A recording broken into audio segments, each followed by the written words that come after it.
Budget দিয়েই কি মানে সব দায়িত্ব শেষ হয়ে যায় কিনা? সব সরকার বাজেট দেয়, খুব গুরুত্ব দিয়ে আমরা সেটা বিশ্লেষণ করি, কিন্তু আসলে আয় ব্যয়ের শেষ হিসাব। হলে আমরা ভাবি হ্যাঁ, যে বাজেটের কারণে জিনিসপত্রের দাম বাড়ে কমে, খানিকটা বাড়ে কমে, কিন্তু আচ্ছা। বাজেট আসলে সরকারের আয় ব্যয়ের হিসাব। হুম, হুম, হুম, হুম, হুম। হ্যাঁ, এবং সরকার কি করবে, সরকার কোথা থেকে আয় করবে এবং সেই আয় করা টাকা কোথায় ব্যয় করবে, এটা জনগণকে জানায়।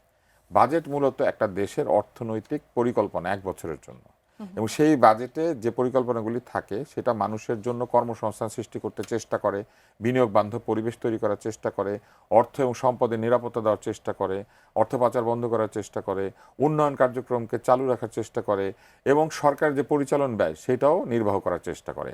আমাদের সরকারের মাথা ভারী হয়ে গিয়েছে। এই বাজেট যেটা আসতে যাচ্ছে এখানে পরিচালন ব্যয় অনেক বেশি। একটা সরকার যদি পরিচালনা করার জন্য এত টাকা খরচ করে, তাহলে সেই সরকার উন্নয়ন করবে কোথায় এবং সেই সরকার আসলে ব্যয় করবে কোথায়? কারণ আয়ের টাকা সবই দিয়ে দিতে হচ্ছে এই যারা কাজকর্ম করে সরকারি কাজ তাদেরকে।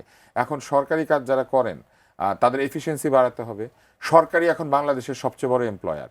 পৃথিবীর কোথাও সরকার সবচেয়ে বড় এমপ্লয়ার হয় না, কিন্তু বছরের পর বছর সেই কোভিডের সময় থেকে শুরু করে এই পর্যন্ত বিনিয়োগ না হওয়ার কারণে সরকার এখন বাংলাদেশের সবচেয়ে বড় চাকরিদাতায় পরিণত হতে যাচ্ছেন।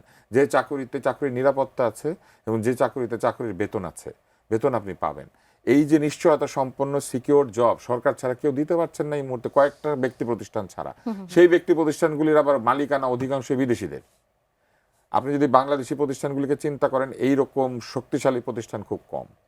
তাহলে এরকম একটা অবস্থাতে সরকারকে চেষ্টা করতে হবে সরকারের পরিচালনার ব্যয় কমিয়ে আনা, সরকারি এফিসিয়েন্সি বাড়ানো। সরকার যদি 1 টাকা খরচ করেন তার যেন অন্তত 1 টাকা 40 পয়সা হয়ে সরকারের কাছে ফেরত আসে। কিন্তু আনফরচুনেটলি আমাদের অনেকেরই মনে হচ্ছে, বা যারা এই বাজেট নিয়ে ভবিষ্যতে আলাপ করেন, বাজেটটা এখনো পেশ করা হয় নাই, আমাদের মনে একটা শঙ্কা দেখা দিয়েছে যে আসলে সাধারণ মানুষের জীবন কঠিন হয়ে উঠবে।